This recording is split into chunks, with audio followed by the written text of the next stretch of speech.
Hello learners, welcome to educational channel. इस educational channel पर मैं आप लोगों को NTA UGC NET paper 2 education subject का हर एक यूनिट इन डिटेल्स में पढ़ाऊंगी। आज जो टॉपिक हम लोग डिस्कस करेंगे वो यूनिट 5 सेक्शन डी से रिलेटेड करिकुलम रिसर्च है। तो चलिए स्टार्ट करते हैं वीडियो को। पहले हम लोग समझेंगे रिसर्च का मतलब क्या है। Research is an organized and systematic way of finding answer to question। मतलब पहले हम लोग एक क्वेश्चन सेट करते हैं या फिर कोई प्रॉब्लम को देखते हैं। उस प्रॉब्लम को देखते हुए उस प्रॉब्लम को या फिर इस क्वेश्चन के बेसिस पर हम लोग आंसर को फाइंड आउट करते हैं, और वही फाइंड आउट हम लोग एक ऑर्गेनाइज्ड एंड सिस्टमेटिक रूप से करते हैं, जिसको हम रिसर्च या फिर जिसको हिंदी में अनुसंधान कहते हैं। ठीक है, यहाँ पर देखिए रिसर्च क्यों सिस्टमेटिक होगा। सिस्टमेटिक होगा इसीलिए क्योंकि यहाँ पर there is a defined set of procedure and steps which research will follow. देखिए यहाँ पर रिसर्च जब हम लोग करेंगे या फिर जो अनुसंधान हम लोग करेंगे वहाँ पर कुछ स्टेप्स को फॉलो करते हैं हम लोग, है ना। पहले प्रॉब्लम्स को यहाँ पर स्टेटमेंट की तरह हमें लिखना होती है, फिर उस प्रॉब्लम के ऊपर बेस करते हुए हम लोग हाइपोथेसिस को सेट करते हैं। अब हाइपोथेसिस को सेट करने के बाद बहुत सारी हमारी डाटा कलेक्शन होती है, सैम्पलिंग होती है।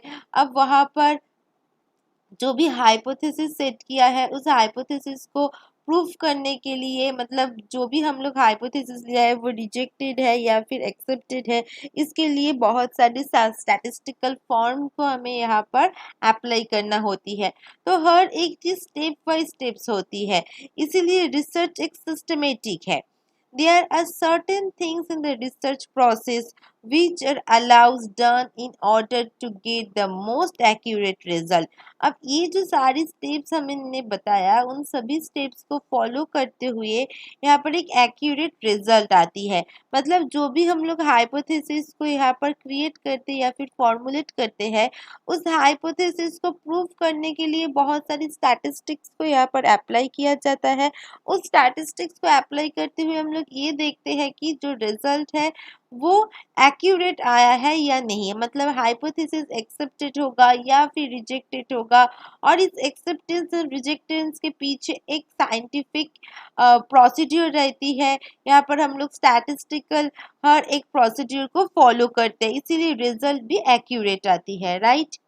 चलिए नेक्स्ट क्या है, करिकुलम रिसर्च। अब रिसर्च का मतलब समझ लिया क्या है, अब उसको करिकुलम के साथ कैसे रिलेट करेंगे। देखिए curriculum research is a systematic attempt. देखिए ये भी एक सिस्टमेटिक होगा क्योंकि रिसर्च है, तो यहाँ पर बोला जा रहा है कि it is a systematic attempt to gain a better understanding to all component of curriculum. पहले देखिए जो रिसर्च था वहां पर हम लोग ये देखते हैं कि एक्यूरेट रिजल्ट आए। ठीक है, यहाँ पर रिजल्ट क्या होगा, जो भी क्वेश्चन या फिर जो प्रॉब्लम्स हमने सेटअप किया था उसके बेसिस पर रिजल्ट जो आएगा वो एक्यूरेट आएगा। मगर यहाँ पर जो भी चीज हम लोग डील करेंगे वो करिकुलम के साथ डील करेंगे, इसीलिए करिकुलम का हर एक कंपोनेंट अच्छे से बेटर तरीके से समझने के लिए यहाँ पर हम लोग रिसर्च करते हैं, वो भी सिस्टमेटिक वे से। इसका नीड एंड इम्पोर्टेंस क्या है, देखिए realm of educational objectives and their use by children and teachers in the teaching learning process. अगर हम लोग रिसर्च के थ्रू करिकुलम के हर एक कंपोनेंट के अच्छे से समझेंगे तभी हम लोग एजुकेशनल ऑब्जेक्टिव के साथ करिकुलम को रिलेट कर सकेंगे, उसको चिल्ड्रन के ऊपर अप्लाई कर सकेंगे। सिर्फ चिल्ड्रन के ऊपर अप्लाई नहीं, यहाँ पर टीचर्स भी जब अच्छे से करिकुलम को समझेगा वो भी टीचिंग लर्निंग प्रोसेस को प्रोग्रेस कर सकेंगे। क्लियर हुआ। चलिए next, the problem of selecting and organising learning experience. यहाँ पर करिकुलम की जो इवेल्युएशन है, करिकुलम को गठित किया, ऑर्गेनाइज किया, वेरी गुड। देन यहाँ पर इम्प्लीमेंट करना होगा करिकुलम को, किसके ऊपर, पूरी चिल्ड्रन के ऊपर। अब इम्प्लीमेंट करने के बाद हमें ये इवेल्युएशन भी तो करना होगा क्यों इवैल्यूएशन करेंगे? इवैल्यूएशन करते हुए हम लोग ये देखेंगे कि जो भी करिकुलम सेटअप हुआ था जिस ऑब्जेक्टिव्स के ऊपर बेस करके, कौन सी ऑब्जेक्टिव के ऊपर बेस करके होगा? ऑब्वियसली एजुकेशनल ऑब्जेक्टिव के ऊपर बेस करके होगा। तो यहाँ पर बोला जा रहा है कि जो उद्देश्य को सेटअप किया गया था उस उद्देश्य को पूरा कर रहा है या नहीं करिकुलम, इसको देखने के लिए इवैल्यूएशन किया जाता है। तो देखिए जो भी करिकुलम इवैल्यूएशन है उसके रिलेटेड प्रॉब्लम को सिलेक्शन, उसके ऊपर एक्सपीरियंसेस जो भी होती है, ये सारी चीज़ों के बारे में पता चलती है जब हम लोग रिसर्च करते हैं। नेक्स्ट क्या है? Making modification and changes in curriculum. अब इवैल्यूएशन के बाद अगर लगा कि करिकुलम पर थोड़ा बहुत चेंजेस आना ज़रूरी है तो वहाँ पर मॉडिफिकेशन एंड चेंजेस भी लेके आया जाता है। ठीक है, तो ये जो सारी चीज़ है वो किसके ऊपर बेस करके हम लोग करेंगे? रिसर्च के ऊपर बेस करके हम लोग करेंगे। नेक्स्ट देखिए, स्कोप ऑफ करिकुलम रिसर्च। अब करिकुलम का जो रिसर्च है उसका स्कोप क्या है, उसका परिधि क्या है, ये भी हमारी सिलेबस पर है। फर्स्ट पॉइंट देखिए, being scientific study of curriculum process. यहाँ पर जो भी हमारी करिकुलम प्रोसेस है वहाँ पर बहुत सारी स्टेप्स या बहुत सारी जो फील्ड है वो इंक्लूड है, जैसे कि इंडिविजुअल्स। तो करिकुलम पर इंडिविजुअल्स इंक्लूडेड होती है। अब इंडिविजुअल्स कौन होगा? स्टूडेंट्स होगा। ऑब्वियसली एक करिकुलम को चलाने के लिए स्टूडेंट्स की ज़रूरत है। अच्छा, टीचर्स को ज़रूरत है। ठीक है, एजुकेशनल मैनेजर की ज़रूरत है, पेरेंट्स की ज़रूरत है। अब देखो, जो स्टूडेंट्स होती है, क्यों स्टूडेंट्स की ज़रूरत होती है? क्योंकि ये जो करिकुलम आप गठित कर रहे हो वो किसके ऊपर इम्प्लीमेंट करोगे? स्टूडेंट के ऊपर, इसीलिए स्टूडेंट होगा। टीचर्स की ज़रूरत है क्योंकि करिकुलम कौन बनाएगा? टीचर्स बनाएगा, इसलिए टीचर्स की ज़रूरत है। जो भी एजुकेशनल एडमिनिस्ट्रेटर होती है जो कि इनोवेशन, मॉडिफिकेशन, ये सारी चीज़ के ऊपर बहुत सारा इनका रिस्पॉन्सिबिलिटी है। उसके अलावा टीचर रिक्रूटमेंट, स्टूडेंट्स की जो भी एजुकेशनल क्वालिटी है, ये सारी चीज़ के ऊपर जो फोकस करती है वो कौन है? एजुकेशनल मैनेजर है। तो करिकुलम प्रोसेस पर एजुकेशनल मैनेजर का एक बहुत बड़ा रोल होती है, पेरेंट्स का एक बहुत बड़ा रोल है। क्यों?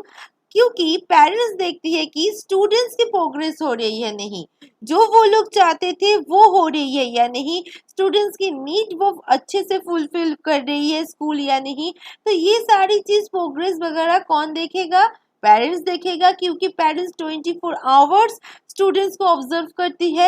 यहाँ पर टीचर्स और जो भी एजुकेशनल एडमिनिस्ट्रेटर है वो सिर्फ और सिर्फ कुछ घंटे, ठीक है, वो जब स्कूल पर रहती है स्टूडेंट तब उसको ऑब्जर्व करके उसकी प्रोग्रेस के बारे में पता चलती है। मगर पेरेंट्स तो 24 आवर्स स्टूडेंट्स को देख रहे हैं, स्टूडेंट्स को ऑब्जर्व कर रहे हैं, तो पेरेंट्स को ज़्यादा पता चलेगा। इसीलिए पेरेंट्स का भी एक बहुत बड़ा रोल होती है। अच्छा, इंडिविजुअल हो गया करिकुलम प्रोसेस पर, राइट। अब नेक्स्ट हम लोग क्या देखेंगे? इंस्टीट्यूशन।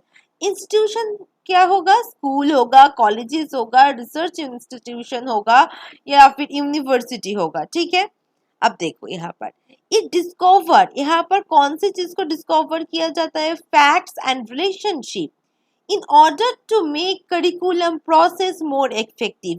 ये जो करिकुलम प्रोसेस होती है, ठीक है, इस करिकुलम प्रोसेस को और भी ज़्यादा इफेक्टिव बनाने के लिए करिकुलम के हर एक फैक्ट्स को और उसकी फैक्ट्स के अंतर्गत हर एक पार्ट की रिलेशनशिप को डिस्कवर किया जाता है।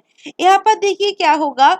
इन्वेस्टिगेशन होगा, प्लानिंग होगा। प्लानिंग मतलब कैसे करिकुलम को बनाया जाए, करिकुलम डिज़ाइन कैसा होगा, ऑब्जेक्टिव से कैसे रिलेट करेंगे, एजुकेशनल ऑब्जेक्टिव से, तो ये सारी प्लानिंग यहाँ पर किया जाएगा। और यहाँ पर प्लानिंग में यहाँ पर ये भी आएगा कि जो भी स्टूडेंट्स है उसकी एज की अकॉर्डिंग हो रही है नहीं, इंडिविजुअल मतलब स्टूडेंट्स की जो भी नीड है, जो भी उनकी कैपेबिलिटी है उसकी अकॉर्डिंग हो रही है नहीं, उसके साथ साथ जो भी हमारी कम्युनिटी नीड्स होती है वो यहाँ पर इंक्लूड है नहीं या नहीं। तो ये सभी चीज़ प्लानिंग एंड डिज़ाइन पर आ जाएगा। अब देखिए डाटा कलेक्शन। तो डाटा कलेक्शन किसके लिए करेंगे? करिकुलम के लिए करेंगे। किस तरह की डाटा लेंगे कि स्टूडेंट्स के डाटा लेंगे, सोसाइटी की डाटा लेंगे, तो ये सभी चीज़ डाटा यहाँ पर हमें लेना होगा। नेक्स्ट अब प्रोसेस करना होगा। अब इस प्रोसेस में एनालिसिस होगा, इंटरप्रेटिंग होगा, ठीक है। अब ये सारी चीज़ करने के बाद इन्फरेंस को हम लोग ड्रॉ करेंगे, मतलब यहाँ पर हमें हाइपोथेसिस को ड्रॉ करना होगा, क्योंकि उस हाइपोथेसिस के बेसिस के ऊपर ही हम लोग एक कंक्लूजन दे सकते हैं, ठीक है। तो यहाँ पर देखिए it covers from a formal education and non formal education as well. तो करिकुलम सिर्फ और सिर्फ फॉर्मल मतलब जो भी हमारी स्कूल्स कॉलेजेस होती है, ठीक है, स्पेसिफिक टाइम पर जाना, स्पेसिफिक टाइम पर छुट्टी होना, जो फॉर्मल उसको इंस्टीट्यूशन कहते हैं, वो फॉर्मल इंस्टीट्यूशन पर जो फॉर्मल एजुकेशन प्रोसीड्यूर होती है वहाँ पर ही करिकुलम सीमित नहीं है। यहाँ पर नॉन फॉर्मल जो एजुकेशन होती है वहाँ पर भी ये इंक्लूडेड होगा। तो यहाँ पर देखिए फॉर्मल एंड नॉन फॉर्मल, यहाँ पर इनफॉर्मल क्यों नहीं होगा, क्योंकि इनफॉर्मल पर कोई भी स्पेसिफिक करिकुलम या फिर प्री डिटरमाइंड करिकुलम नहीं होता। आप जैसे चाहते हो वो आप वैसे नॉलेज को गेन करोगे। इनफॉर्मल एजुकेशन क्या होती है थोड़ा सा बता देती हूँ आप लोगों को। जैसे देखिए आप टीवी देख रहे हो, आप न्यूज़पेपर पढ़ रहे हो, तो उसके थ्रू आपको जो भी नॉलेज मिलेगा वो इनफॉर्मल पर आ जाएगा। तो इसके लिए कोई भी प्री डिटरमाइंड करिकुलम की जरूरत नहीं है। आप खुद की इवैल्यूएशन खुद करोगे, खुद की नॉलेज की प्रोग्रेस आप खुद करोगे। इसके लिए कोई भी प्री डिटरमाइंड या फिर फिक्स्ड करिकुलम पहले से नहीं होगा। जो होती है वो formal and non formal education पर होती है। क्लियर? चलिए और भी कुछ एरियाज देखते हैं, जैसे कि सब्जेक्ट मैटर की स्ट्रक्चर यहाँ पर होना जरूरी है। कौन सी सब्जेक्ट मैटर होगा, अब सब्जेक्ट मैटर को कैसे गठित किया जाए। अब सब्जेक्ट मैटर के मतलब सपोज कीजिए मैथमेटिक्स, ठीक है, तो मैथमेटिक्स एक सब्जेक्ट मैटर हो गया। अब मैथमेटिक्स पर कंटेंट जो भी विषय वस्तु होती है, जो भी कंटेंट होती है वो एडिक्यूसी होना चाहिए, वो अच्छे से कंटेंट होना चाहिए, क्वालिटी बेस्ड कंटेंट होना चाहिए, वो कंटेंट मैथमेटिक्स पर इंक्लूड होगा। प्रिस्क्राइब द थ्योरी, ठीक है, यहाँ पर थ्योरी को प्रिस्क्राइब किया जाता है। उसके साथ सिर्फ थ्योरी से काम नहीं चलेगा, क्योंकि in the present situation theory के साथ साथ प्रैक्टिकल भी होना जरूरी है। इसीलिए थ्योरी के साथ साथ जो भी प्रैक्टिकल्स होती है उसको एक रिलेट करना होगा, ठीक है, लर्निंग ऑब्जेक्टिव्स को फुलफिल करने के लिए। अब टेक्निक्स, जो भी हमारी टीचिंग टेक्निक्स है उसको डेवलप करो।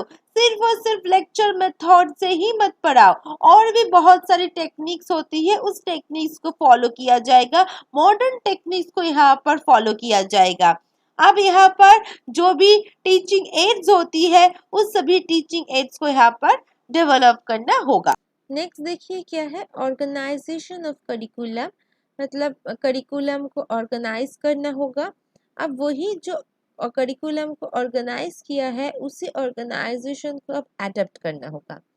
एडप्ट करने के बाद हम लोग टेक्स्ट बुक को एनालिसिस करेंगे, क्योंकि करिकुलम के अंतर्गत हम लोग टेक्स्ट बुक को भी इंक्लूड करते हैं। कौन सी टेक्स्ट बुक होगा, कौन सी क्लासरूम पर, क्लासेस पर, तो वही सारी टेक्स्ट बुक को अब यहाँ पर एनालिसिस करना होगा। ये देखना होगा कि स्टूडेंट की एज की अकॉर्डिंग, स्टूडेंट की नीड की अकॉर्डिंग, स्टूडेंट की कैपेबिलिटी की अकॉर्डिंग सभी इंफॉर्मेशन है या नहीं, सोसाइटी की रिलेटेड सभी इंफॉर्मेशन है या नहीं। तो इसलिए टेक्स्ट बुक को यहाँ पर एनालिसिस किया जाएगा। अब एनालिसिस के बाद हमें देखना होगा कि डिफरेंट टाइप ऑफ जो सब्जेक्ट्स होती है, जैसे कि हिंदी, मैथमेटिक्स, जो भी साइंस की सब्जेक्ट्स है, जो भी आर्ट्स की सब्जेक्ट्स है, सभी सब्जेक्ट्स को यहाँ पर देखते हुए उनकी जो भी कंसेप्ट है उन सभी कंसेप्ट को यहाँ पर डेवलप करना होगा, ठीक है। अब यहाँ पर देखिए जो भी वर्क होती है, कॉलेज वर्क होती है, उसकी ड्यूरेशन को के बारे में यहाँ पर सेटअप किया जाएगा। जो हमारी करिकुलम होती है ना, यहाँ पर सिर्फ और सिर्फ टेक्स्ट बुक या फिर आपकी जो इंस्ट्रक्शनल मटेरियल होती है, ये सभी चीज़ इंक्लूड होने के साथ साथ यहाँ पर जो एक्टिविटीज़ होती है, ठीक है, वो एक्टिविटीज़ का मतलब क्या है कि जो क्लासरूम के अंदर एक्टिविटीज़ होगा और जो क्लासरूम की बाहर की एक्टिविटीज़ होगा, क्लासरूम के बाहर, स्कूल के बाहर नहीं, ठीक है। जैसे देखिए इन द क्लासरूम एक्टिविटीज मतलब जैसे मान के चलिए कोई प्रॉब्लम सॉल्विंग मेथड्स दिया या फिर कुछ बोर्ड वर्क या जो भी कंटेंट रिलेटेड जो भी एक्टिविटीज होगा तो वो क्लासरूम रिलेटेड एक्टिविटीज होगा। अगर आउट ऑफ द क्लासरूम बोला गया तो वो क्या होगा, आउट ऑफ द क्लासरूम का मतलब है जैसे कोई ग्रुप वर्क, ठीक है, या फिर कोई प्लेइंग मेथड्स पर कुछ सीखना, तो ये सभी चीज आउट ऑफ द क्लासरूम होती है।